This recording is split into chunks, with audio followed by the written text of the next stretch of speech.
नमस्कार, मैं हूं प्रवीण गौतम। दोस्तों, साल 2014 से पहले जब बीजेपी विपक्ष में थी तो बीजेपी नेताओं के पास सारी समस्याओं का समाधान था। रोजाना प्रेस कॉन्फ्रेंस में फॉर्मूले बताए जाते थे कि कैसे पेट्रोल डीजल 40 रुपए लीटर किया जा सकता है, कैसे टैक्स कम किया जा सकता है। देश के प्रधानमंत्री ईमानदारी से टैक्स भरने वालों को इनाम देने की बात करते थे और बीजेपी के नेता बताते थे कि कैसे टैक्स का बोझ कम किया जा सकता है। लेकिन सरकार आई तो सारे समाधान गायब हो गए और अब कहा जा रहा है कि सवाल मत करिए, सवाल हमें पसंद नहीं है। वित्त मंत्री निर्मला सीतारमण ने टैक्स को लेकर सवालों पर अपनी सारी भड़ास निकाल दी। भोपाल के एक कार्यक्रम में Indian institute of science education and research के कार्यक्रम में वित्त मंत्री ने क्या कहा, ये हेडलाइन आप देखिए, उसके बाद पूरा बयान आपको सुनाऊंगा। वित्त मंत्री ने कहा कि टैक्स पर सवाल पूछना पसंद नहीं है, चाहती हूं कि जीरो कर दूं, लेकिन चुनौतियां हैं और इसके लिए फंड की जरूरत है। और इस कार्यक्रम में क्या कहती हैं वित्त मंत्री निर्मला सीतारमण, बयान में आपको थोड़ा विस्तार से बताता हूं। लोग सवाल पूछते हैं कि इतने सारे टैक्स क्यों हैं, ये बात मुझे बिल्कुल पसंद नहीं है। मैं चाहती हूं कि टैक्स को जीरो पर लेकर आऊं, लेकिन देश के सामने बहुत सारी चुनौतियां हैं, इसके लिए फंड की जरूरत है। हमारे देश और अंतर्राष्ट्रीय लेवल पर बहुत सारे कमिटमेंट हैं। हम इस बात का इंतजार नहीं कर सकते कि दूसरे हमें पैसे दें, इसीलिए हम खुद पैसा खर्च कर रहे हैं। उसके लिए बहुत सारे पैसों की जरूरत रहती है। तो ये सरकार की मजबूरी बताती है वित्त मंत्री। और एक लाइन पर गौर करिए कि हम इस बात का इंतजार नहीं कर सकते कि दूसरे हमें पैसे दें, और इस बात का इंतजार चूंकि नहीं कर सकते तो दूसरों की जेब से अपने आप ही निकाल रही है सरकार। मतलब गजब की दादागिरी है।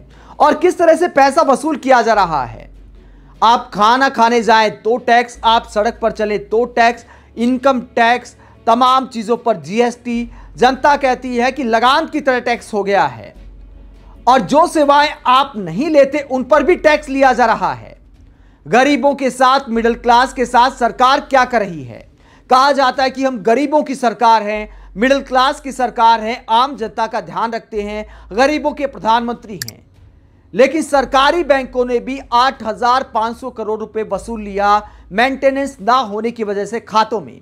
मतलब खातों में पैसा कम रहा तो इस वजह से सरकार ने आपसे 8,500 करोड़ रुपए सिर्फ सरकारी बैंकों ने वसूल लिया। प्राइवेट बैंकों का हिसाब किताब अलग है।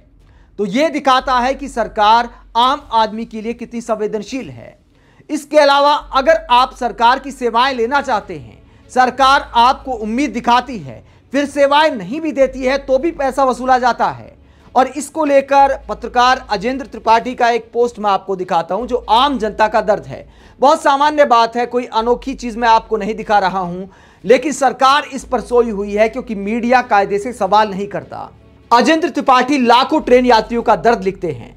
ट्रेन की टिकट बुक की 1205 रुपए में 35 रुपए अतिरिक्त फीस लगी, कुल पैसे लगे 1,240 रुपए।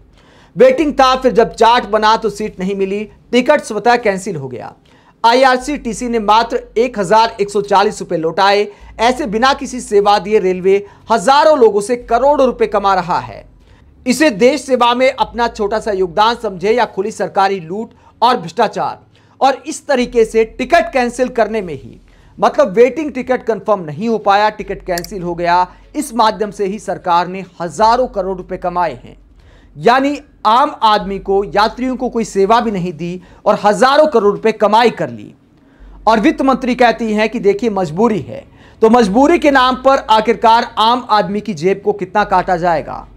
मजबूरी में उसकी मदद ली जाती है जो पहले से धनवान हो। आम आदमी कर्ज लेकर अपना गुजारा कर रहा है। आम आदमी तमाम तरह की ईएमआई भरता है। अगर थोड़ी कमाई ज़्यादा हो जाए तो टैक्स देना पड़ता है। ना तो हमें अच्छी एजुकेशन मिलती है, ना ही अच्छी स्वास्थ्य सेवाएं मिलती हैं। स्वास्थ्य सेवाओं के लिए अगर बीमा कराया जाता है तो उस पर भी 18% जीएसटी लगा दिया गया है। तो आखिरकार आम आदमी जाए तो जाए कहाँ।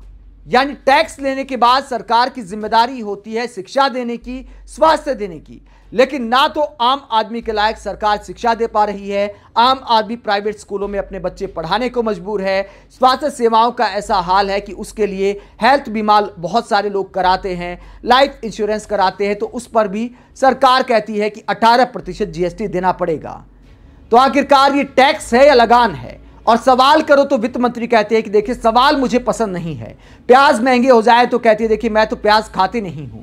तो आपकी पसंद के हिसाब से देश चलेगा या फिर आम आदमी का भी कुछ ख्याल रखा जाएगा? माना कि धर्म की राजनीति पर वोट मिल जाता है, लेकिन अब जनता को भी सोचना चाहिए कि सरकार आखिरकार आपको किस तरह बेवकूफ बना रही है। आप टैक्स पर निर्मला सीतारमण के ऐसे बयान को लेकर क्या सोचते हैं कि मुझे टैक्स पर सवाल पसंद नहीं है? कमेंट बॉक्स पर अपनी राय जरूर दें।